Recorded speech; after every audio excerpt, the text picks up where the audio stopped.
હું જીએન પટેલ આપ સર્વેનું ફરીથી હોમ પબ્લિક સ્કૂલમાં હાર્દિક સ્વાગત કરું છું। મિત્રો, આપણે ધોરણ 11 ચેપ્ટર નંબર 2 માં લંબાઈના માપન વિશેના કેટલાક પોઈન્ટ જોયા હતા અને છેલ્લા લેક્ચરમાં આપણે એવું જોયું હતું કે વિશ્વની અંદર ભૌતિક વિજ્ઞાનમાં આપણે જે લંબાઈનો વિસ્તાર ભણવાના છીએ એ લંબાઈનો વિસ્તાર છે 10⁻14 મીટરથી લઈ 10⁻26 મીટર સુધીનો। આપણે લંબાઈના નાના અંતરો તો જોયેલા છે, પણ જે ભૌતિક વિજ્ઞાનની અંદર આપણે લંબાઈનો જે વિસ્તાર ભણવાનો છે એ વિસ્તાર બહુ જ વિશાળ ક્રમનો છે। એટલે ટૂંકમાં તમે કહી શકો કે 10⁻14 અને 10⁻26 ને જો તમે ટોટલી સરવાળો કરો તો 10⁻40 મીટર સુધીનો ટોટલ વિસ્તાર છે।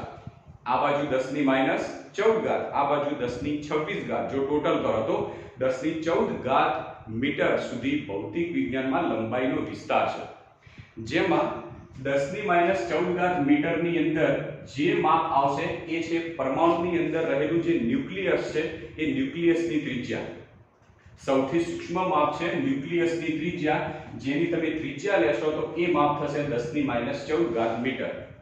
જ્યારે તમે આખા તારા વિશ્વ છે બ્રહ્માંડની અંદર જે એક તારાથી બીજા તારા સુધીનું અંતર, એક ગ્રહથી તારાનું અંતર, ગ્રહથી ગ્રહ સુધીનું અંતર, તો આ અંતર બહુ જ વિશાળ ક્રમના છે। તો આ અંતર જે સૌથી મોટામાં મોટું અંતર છે એ છે 10⁻26 મીટર સુધી અને એ અંતર છે તારા વિશ્વની લંબાઈ। તો અહીંયા સુધીનું જોયું હતું। આના પછી આપણે એ પણ જોયું હતું કે લંબાઈના અલગ અલગ ગાળા માટે કઈ પદ્ધતિથી આપણે એ માપન કરી શકીએ એના વિશેની આપણે માહિતી જોઈ હતી। હવે આપણે થોડું આગળ જઈએ। છેલ્લે લંબાઈના માપન માટે આપણે એ તો જોઈ ગયા હતા કે 10⁻10 મીટરથી 10⁻5 મીટર સુધીનો જો લંબાઈનો વિસ્તાર હોય તો એના માટે માઇક્રોસ્કોપ નામના સાધનનો ઉપયોગ કરીએ છીએ અને એના માપનની પદ્ધતિ આપણે જોઈ હતી। એ જ રીતે બીજું માપ લીધું હતું 10⁻4 એના માટેનું સાધન, એની માપનની પદ્ધતિ। તો આપણે એ વસ્તુનો એક કોઠા સ્વરૂપે વિગતો જોઈ। હવે થોડું અંદર આગળ જઈએ કે બહુ જ વિશાળ ક્રમના માપ હોય, જેમ કે તમે ટૂંકમાં એમ કહી શકો કે 10⁻10 મીટરથી લઈ 10⁻20 10⁻25 આટલા મોટા ક્રમના માપન માટે આપણે જે એમ તો ના કહી શકીએ કે ભાઈ આટલા મોટા ક્રમનું માપ છે તો ભાઈ એનું મીટરમાં અંતર કેટલું થાય, કિલોમીટરમાં કેટલું થાય। તો આ જે બહુ વિશાળ ક્રમના જે અંતરો હોય તો વિશાળ ક્રમના અંતરોને માપવા માટે ભૌતિક વિજ્ઞાનમાં ચોક્કસ પ્રકારના એકમો વપરાય છે। બહુ વિશાળ ક્રમના લંબાઈનું બહુ મોટું માપ હોય તો એને માપવા માટે ભૌતિક વિજ્ઞાનમાં કેટલાક એકમો વપરાય છે। તો એ એકમો વિશેની આપણે ચર્ચા કરીએ તો અહીંયા લખીએ કે મોટા અંતરોના માપન માટેના એકમો। મોટા અંતરના માપન માટેના એકમો કયા છે? ચલો ચેક કરીએ। આપણે તો જોઈ ગયા કે ભાઈ મીટર, સેન્ટીમીટર, કિલોમીટર। તો શું પૃથ્વીથી સૂર્ય સુધીનું અંતર અથવા તો પૃથ્વીથી ચંદ્ર સુધીનું અંતર અથવા તો પૃથ્વીથી ગ્રહ સુધીનું અંતર, તો આ બધા અંતર જે માપવા માટે કેટલાક બીજા એકમોનો ઉપયોગ થાય છે એ એકમો વિશે ચર્ચા કરીએ। તો એમાંનો પહેલો એકમ છે AU, જેનું આખું નામ થાય છે એસ્ટ્રોનોમિકલ યુનિટ। એસ્ટ્રોનોટ શબ્દ તો તમે સાંભળેલો હશે। એસ્ટ્રોનોટ એટલે જે અવકાશ યાત્રી હોય, જે અવકાશની અંદર જઈ અને સંશોધન કરતા હોય છે એ એસ્ટ્રોનોટ, અને એનો એકમ છે એસ્ટ્રોનોમિકલ યુનિટ। ઓકે, હવે એસ્ટ્રોનોમિકલ યુનિટની જો મારે વ્યાખ્યા આપવી હોય તો શું વ્યાખ્યા થશે? તો પહેલા આપણે એની વ્યાખ્યા જોઈએ એસ્ટ્રોનોમિકલ યુનિટ। તો સિમ્પલ વ્યાખ્યા છે, સમજીએ। એસ્ટ્રોનોમિકલ યુનિટ એકમ કેવી રીતે મપાય છે? તો પૃથ્વીથી સૂર્ય સુધીનું જે અંતર હોય એ અંતરને એક એસ્ટ્રોનોમિકલ યુનિટ કહેવાય। પૃથ્વીથી સૂર્ય સુધીનું જે અંતર છે એ એક એસ્ટ્રોનોમિકલ યુનિટ જેટલું અંતર કહેવાશે। તો અહીંયા આગળ લખીએ એની વ્યાખ્યા। પૃથ્વીથી સૂર્ય સુધીના અંતરને 1 AU એટલે કે 1 એસ્ટ્રોનોમિકલ યુનિટ કહે છે. એટલે તમને અંદાજ આવી ગયો છે કે ભાઈ એસ્ટ્રોનોમિકલ યુનિટ જે મોટા અંતર માટેનો એકમ છે, તો એસ્ટ્રોનોમિકલ યુનિટ એટલે એટલું અંતર થતું છે કે જે પૃથ્વીથી સૂર્ય સુધીનું થાય. હવે પૃથ્વીથી સૂર્ય સુધીનું અંતર કેટલું છે જે મીટરમાં જોઈએ તો આટલું છે કે ભાઈ 1 AU બરાબર 1.496 ગુણ્યા 1011 મીટર. એટલે તમે અંદાજ લગાડી દો કે હવે તમે આવું મોટું માપ લખો એના કરતા તમે કહી દો ભાઈ ચલો તમને ખબર પડી ગઈ ભાઈ પૃથ્વીથી સૂર્ય સુધીના અંતરને આપણે 1 AU તરીકે ઓળખીએ છીએ, બરાબર. તો હવે આ 1 AU ને તમે મીટરમાં ફેરવો તો 1.496 ગુણ્યા 1011 મીટર થાય. એટલે પૃથ્વીથી સૂર્ય સુધીના અંતરને તમે મીટરમાં દર્શાવી શકો, પણ આની તમે ઘાત જુઓ તો બહુ વિશાળ થઈ જાય, બહુ મોટી થાય. તો એના શોર્ટમાં કરી અને એનો જે એકમ બનાવ્યો 1 AU તરીકે બનાવ્યો છે. તો ક્લિયર થઈ ગયું. 1 AU એ બહુ વિશાળ ક્રમનો એટલે કે પૃથ્વીથી સૂર્ય સુધીના અંતરને માપવા માટેનો એકમ છે. એના પછી બીજો એક એકમ છે જે મોટા અંતરના માપન માટેનો છે, જેને આપણે કહીશું પ્રકાશ વર્ષ અથવા તો કહી શકાય લાઇટ યર. એને LY તરીકે પણ દર્શાવવામાં આવે છે. પ્રકાશ વર્ષ આના વિશે તો તમે લગભગ જાણતા જ હશો, 10મા ધોરણની અંદર આવી ગયેલું હશે, એના વિશે જાણતા હશો પ્રકાશ વર્ષ.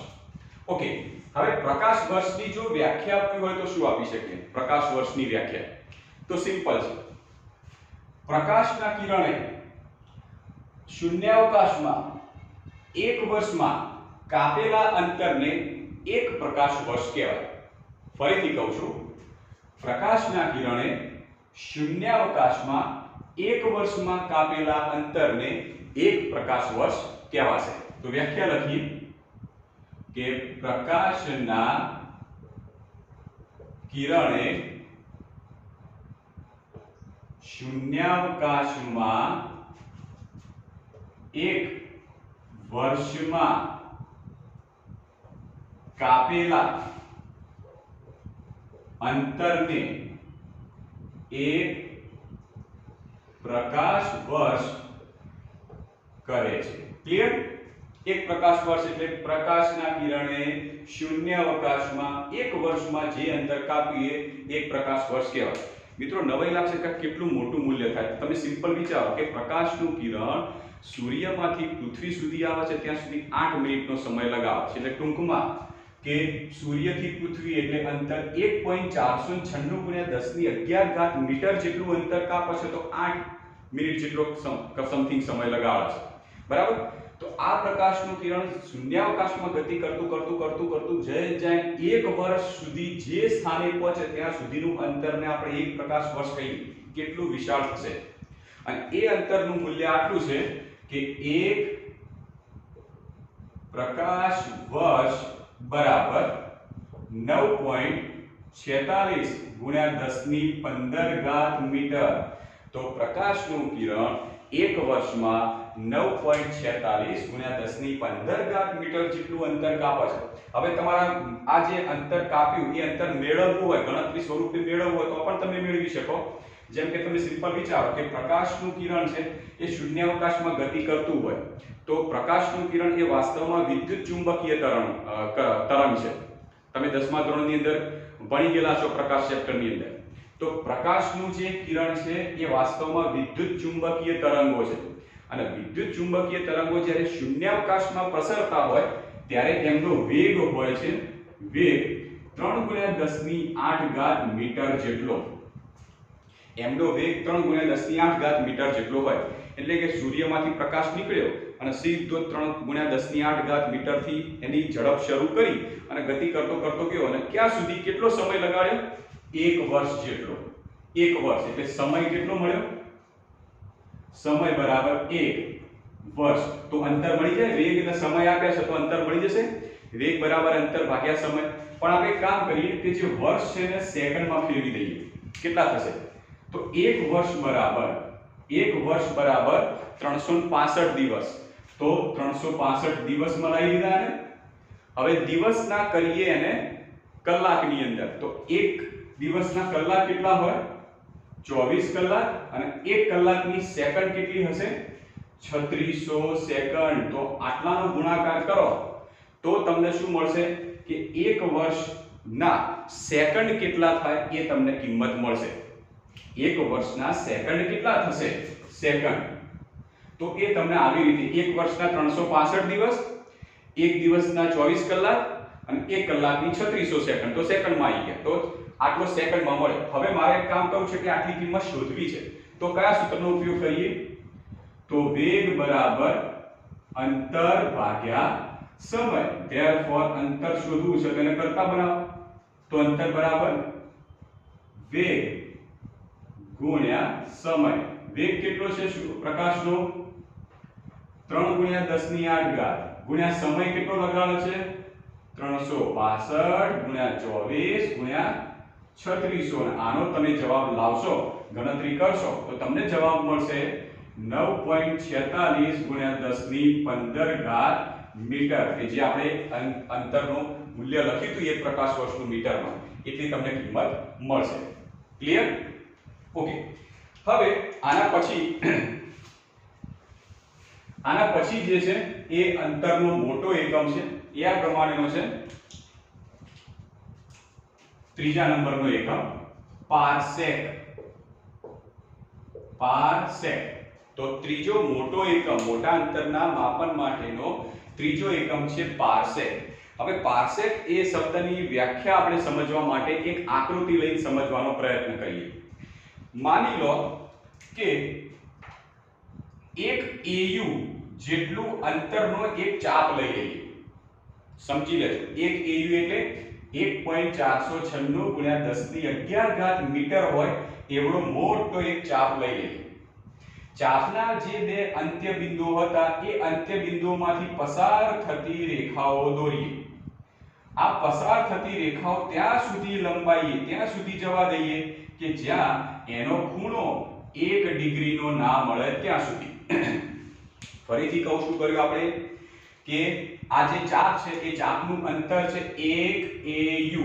એટલે ટૂંકમાં વ્યાખ્યામાં કહી શકો કે 1 AU જેટલા ચાપે જે અંતરે 1 ડિગ્રીનો ખૂણો બનાવ્યો હોય તો તે અંતરને 1 પારસેક કહેવાય. તો 1 પારસેકનું વ્યાખ્યા બનાવી હોય તો સિમ્પલ છે. 1 AU એટલે કે પૃથ્વીથી સૂર્ય જેટલું અંતર થતું હોય એવડો મોટો એક ચાપ લઈ લઈએ. તો એ ચાપમાંથી બે કિરણો પસાર કરો અને બે કિરણો ગતિ કરતા કરતા જાય ને જે અંતરે ખૂણો 1 ડિગ્રીનો મળે તો એ અંતરને 1 પારસેક અંતર કહેવાશે. તો વ્યાખ્યા આપણે આવી રીતે આપી શકીએ કે 1 AU જેટલા અંતરના ચાપે જે અંતરે 1 ડિગ્રીનો ખૂણો બનાવ્યો હોય તો તે અંતરને 1 પારસેક કહે છે. 1 પારસેકની કિંમત તમને મળી ગઈ. હવે 1 પારસેક જેમ 1 AU ના મીટરમાં લાયા, 1 પ્રકાશ વર્ષને પણ મીટરમાં લખ્યું મૂલ્ય, એવી જ રીતે 1 પારસેક જે છે તો 1 પારસેક બરાબર કેટલા થાય? મીટર. તો 1 પારસેક બરાબર થાય 3.08 ગુણ્યા 10 ની 16 ઘાત મીટર થશે. તો 1 પારસેકની કિંમત કેટલી છે? 3.08 ગુણ્યા 10 ની 16 ઘાત મીટર. ક્લિયર? ઓકે. તો આ બધા જે લખ્યા છે અહીંયા તમને દેખાશે કે આ બધા જે લખ્યા છે એ અંતરના મોટા એકમો હતા. આ મોટા એકમોને મીટરમાં ફેરવ્યા. કેમ? કારણ કે મીટર એ SI એકમમાં લંબાઈને માપવા માટેનો મૂળભૂત એકમ હતો. તો બધાને આપણે મીટરમાં લાવી દીધા. 1 પ્રકાશ વર્ષને પણ આપણે મીટરમાં લાવી દીધા. એવી જ રીતે 1 પારસેક હતું એ 1 પારસેકને પણ આપણે મીટરમાં મૂલ્યો લાવી દીધા. તો બધાના મીટરમાં મૂલ્યો લાવ્યા. હવે પારસેક ઉપરથી એક શબ્દ આપણે સમજી શકીએ કે પારસેકની વ્યાખ્યામાં આપણે એવું લખ્યું હતું કે 1 AU જેટલા અંતરના ચાપે જે અંતરે 1 ડિગ્રીનો ખૂણો બનાવ્યો. તો 1 ડિગ્રી એટલે શું? થોડી ડિગ્રી વિશેની ચર્ચા કરી લઈએ. મિત્રો તમને ખબર હશે કે સમતલ કોણની અંદર સમતલ કોણનો જે ખૂણો હતો એ આપણે રેડિયન એકમમાં માપતા હતા. સાથે સાથે મેં તમને એમ પણ કીધું હતું એના માપવા માટેનો બીજો પણ એકમ છે જે ડિગ્રી છે. તો આ જે ડિગ્રી છે ડિગ્રીનું આપણે રેડિયનમાં, મિનિટમાં અને સેકન્ડમાં ફેરવવાનો પ્રયત્ન કરીએ. તો લખીએ અહીંયા આગળ કે 1 ડિગ્રી બરાબર કેટલા મિનિટ થાય, કેટલા સેકન્ડ થાય અને કેટલા રેડિયન થાય સમજીએ. તો યાદ રાખજો કે 1 મિનિટ બરાબર થશે 1 ડિગ્રી બરાબર થાય 60 મિનિટ. એટલે ટૂંકમાં તમે સિમ્પલ શબ્દોમાં સમજી લો કે 1 ડિગ્રી એટલે 1 કલાક. આ 1 ડિગ્રી લખ્યું એનો મતલબ 1 કલાક. હવે 1 કલાકની મિનિટ કેટલી હોય? 60 મિનિટ હોય.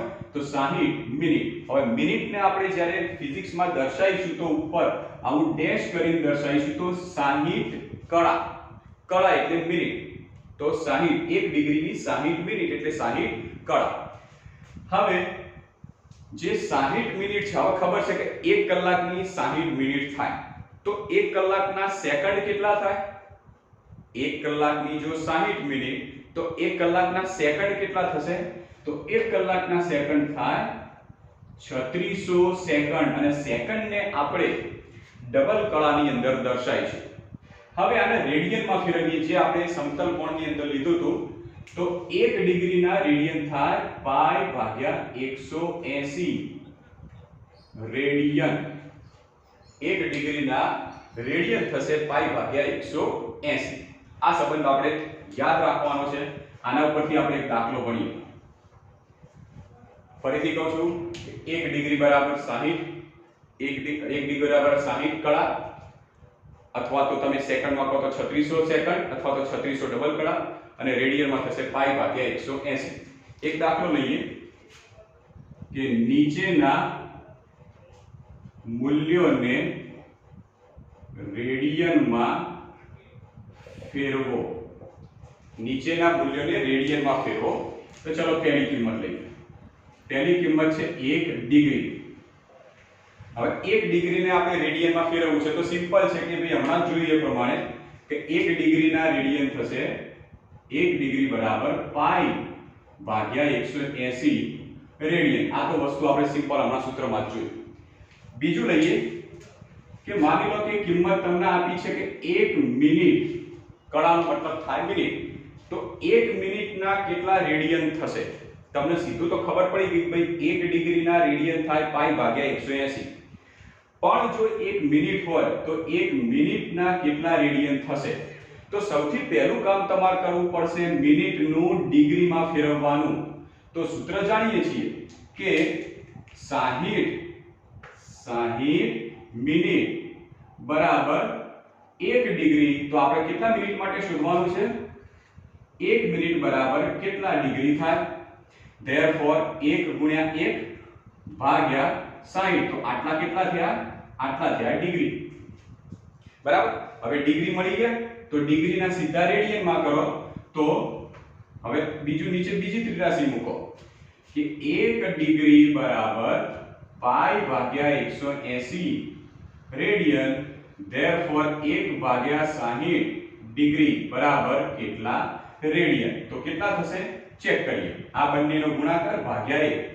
તો 1 ભાગ્યા 60 ગુણ્યા પાઈ ભાગ્યા 180.